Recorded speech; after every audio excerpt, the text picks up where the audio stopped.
Fasilitas umum yang berada di Taman Kamboja sempat dikeluhkan warga dikarenakan toilet nang lawas sudah kada terpelihara hingga rigat wan babau. Sedangkan toilet nang hanyar banyunya kada mengalir. Rencananya toilet lawas tersebut akan direnovasi menjadi pos penjagaan lantaran pos jaga di ruang terbuka hijau masih belum tersedia. Fasilitas umum yang berada di Taman Kamboja, Jalan Anang Adenansi, Kelurahan Ketak Baru Ulu, Banjarmasin Tengah, sempat dikeluhkan warga dikarenakan toilet nang lawas sudah kada terpelihara hingga rigat wan babau. Sedangkan toilet nang hanyar banyunya kada mengalir.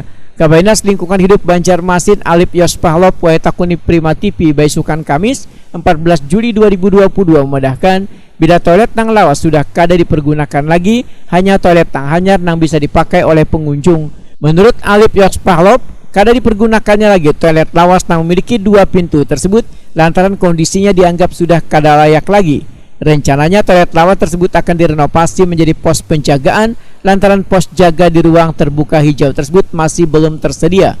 Selain sebagai wadah pos penjagaan, nantinya di taman tersebut, ujar Alip Yospahlop, disediakan pula ruang laktasi atau ruangan khusus untuk ibu menyusui agar pengunjung merasa aman wahai memberikan pelayanan pada anak balitanya. Memang itu kada kami gunakan lagi, ada bangun toilet yang baru itu, dan toilet yang lama itu karena memang sudah kada layak lagi untuk dipakai, dan itu rencana di perubahan kami akan buat untuk pos jaga di sana, karena selama ini kan pos jaga untuk di Kamboja belum ada, Bu. Jadi insya Allah di sana akan kita buat penjaga nantinya. Dan di toilet yang satunya itu nanti setelah penjaga nanti ada untuk laktasi juga untuk ibu-ibu yang menyusui dan anak-anak. Jadi itu kita buat untuk di perubahan nanti.